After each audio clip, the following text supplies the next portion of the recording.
Good day sa ating lahat mga kaibigan. Dito na naman tayo sa ating usapang magmamano po.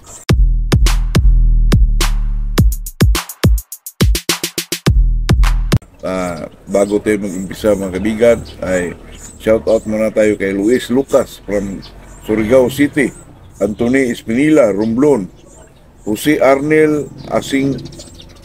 Asingwa, Benedicto Marpa. Ay kasi si Jose Arnel Asingwa nagtanong sa Gold Gray at saka si Benedicto Marpa, ano daw kulay?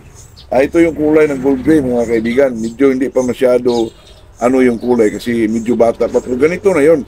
Paglaki nito mga kaibigan, ito ay parang yellow white mga kaibigan. Parang siyang yellow gold mga ganun. Saka dito niya sa katawan mga kaibigan, ito mag-yellow white. Tapos ang ano niya, para siyang dito sa katawan ay mag-gold na faded mga kaibigan. At saka dito talaga ay medyo yellow na may pagka maputi, parang gold yellow. Ito ho ang Gold Gray mga kaibigan. Ang galing nito po. Kasi nagtanong sila anong kulay daw. Ganito po ang kulay mga kaibigan. Pero mag-iba ito pag medyo malaki na, mas lalong pumuputi dito na mag-yellow po. Tsaka dito niya sa ganito niya. Pero ang katawan ay para siyang faded gold po. Yun, ito po. Tsaka may nagtanong dito mga kaibigan, kung may available, wala na po. Wala na pong available po. Full na ito mga kaibigan. Gold Gray. Ibalik ko muna ito mga kaibigan.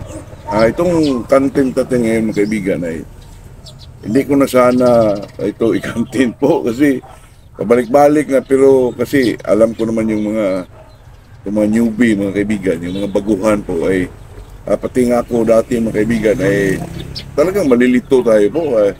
Malilito pa nga tayo hanggang ngayon. Ito pang mga newbie mga kaibigan, alam naman natin na itong pagmamano po ay kailangan talaga nito ay experience. At saka kung may mga bagay man na hindi mo pa na-encounter sa bilang isang magmamano, ay talagang pagtuunan mo ng pansin po. At saka talagang ilagay mo sa isip mo mga kaibigan. Kasi pag sa future, kung maanuhan mo naman yung problema na yun, ay talagang mayroon ka ng pang tapat doon. Kaya itong ating pag-usapan natin mga kaibigan, itong tungkol sa conditioning po. Kasi ang tanong niya ay, kapag gumagamit daw ng mga tablets na vitamins mga kaibigan, ay pwede bang sabayan pa ng yung injectable vitamins mga kaibigan, katulad ng mga MIB, yung B22, sabayan pa ba? Kasi nung ako mga kaibigan ay kung magkondisyon tayo pag tablita lang po, katulad ng ating palaging binibida, itong mga old time na tablita, itong B22 at saka Ribicon at saka Enervon B12. Itong mga tablitang ito mga kaibigan ay kung ako ay gumagamit ng ganitong estilo sa pamamaraan sa pagkondisyon po, hindi na ako gumagamit itong injectables mga kaibigan. Kasi parang satisfied na po ako pag sila na po, ito na pong sila ang ginagamit mo. Kaya ako, sungaulutan. Kasi minsan, tinatamad tayo. Pero kahit tinatamad tayo mga kaibigan, ay binigyan natin yung manok natin na may panlaban talaga. Kasi pag tinatamad ka, okay lang. Hindi po. Tinatamad tayo, lalo na pag ginagamit mo ay wheat feeding. Napakaano yung mga kaibigan, matrabaho po. Kaya ako, pag medyo ulutan, kahit sa derby, pwede yun mga kaibigan kasi itong mga tablitang ito ay madali na pong gamitin po. Mag-skip one day ka lang, ay pwede na. Sa last 3 days, itong Enervon ang last 3 days ang bigay mo, at saka itong Ribicon. Kung ang gamit mo ay B22 Ribicon, ito naman B12 at Enervon, kasi pares ito mga kaibigan Kaya pagdating ng 3 days for the flight, ang last painom mo itong Ribicon, kundi Enervon. Kaya hindi ka mahirapan kasi mag-skip ka lang ng 1 day. Ang kaibahan lang nila ay yung Enervon sa umaga mo ibigay pagkatapos nila kumain. Yung Ribicon at saka B22 sa gabi lahat. pero mag-skip ka ng one day mga kaibigan. Kaya sa atin, bilang isang magmamanok, magkondisyon tayo.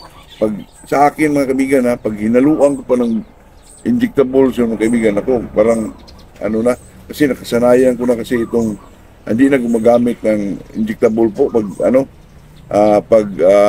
tablita ang ginagamit ko sa conditioning mga kaibigan. Talagang satisfied na po ako. Kagabi nga may kausap ako na taga Sambuanga ba yun? Na sabi niya napaka-effective daw B12 Enervon kasi mga kaibigan, pag makarinig ka ng ganito ay sabihin, mga lumang ano na yan, di ba? Mga old timer na mga ginagamit pa dati. Pero di nila alam mga kaibigan na napaka-effective pala. Kasi hindi matrabaho mga kaibigan, madali lang po. I-scratch mo yung manok mo, ikahig mo, napakasimple lang po gawin. Tapos bigay mo yung tablita na dapat mong ibigay, itong parisan na tablitas. Wala na pong kima pa mga kaibigan, talagang madali lang pong gawin. Hindi katulad nung mag-wheat feeding ka, ang dami pong panghalo, mga wheat germ, mga B22, ano pa yun, dextrose powder, tapos ihalo mo, isok mo pa yung mga grains sa gabi, tapos balatan ako na matrabaho po. Okay lang yun mga kaibigan pag sinalihan mo yung pag big time mga kaibigan. Pero kung gusto mo talagang manalo, kumpara mo dito sa lutan, yun ang gawin mo. Pero sa akin mga kaibigan, satisfied na po ako dito sa mga multivitamins na tablitas po. Kasi dati pa, pag may mga laban ako po, siyempre ulutan lang. 2 weeks, 1 week, mga kaibigan. Naku, pag itong ginagamit mo na kahit 7 days, sabi ko 7 days conditioning, pero wala na yung mga kaibigan, wala nang, di ka na mag-skip ng araw po. Ay talagang diretso po. Umaga, gano'n, last 3 days is Enervon. Ay talagang pumapalo po yung manok. Itong ginagawa ng isang subscriber natin, nanalo po. Saka itong B22 Rubicon, hindi ko lang alam yung isang sa akin taga asan ba yun, Nueva Vizcaya na nag-entry siya ng derby doon sa April 6 yun. Hindi ko alam kung anong resulta po kasi ang ginagamit niya B12 Enervon. Yun lang po, kasi ito kasi magkondisyon tayo. Pag sa tingin natin ay effective po na ganitong tablitas, ba't pa natin haluan ng injectables? Pero kung gusto mo talagang haluan mga kaibigan, for 21 days ka, basta kay last 3 days bigay mo, pwede mo indikan yun. Basta sa akin, hindi na ako magbigay sa pasok sa 3 days po before the fight. Hindi na po, last 3 days, yung Enervon na lang po. Kaya depende na lang sa inyo mga kaibigan kasi iba-iba kasi tayo ng pananaw. Obserbahan nyo, pag medyo okay din yung mag-inject kayo, last 3 days, okay din yun. Pero sa akin, pag tablitas ang gamit ko mga kaibigan, yung tablita po, hindi na ako magbigay ng injectable mga kaibigan. Yun lang po. Ito'y tinatalakay ko lang kasi alam nyo na, yung mga baguhan ay tayo'y ganyan din dati na marami tayong tanong sa sarili po. Kaya yun lang po. Sana ay nakatulong tayo. Hindi ko na sana ito pagtuunan pa ng pansin pero talagang mga subscriber natin, nanonood sa atin ay talagang pagbigyan natin po. Good morning sa ating lahat mga kaibigan.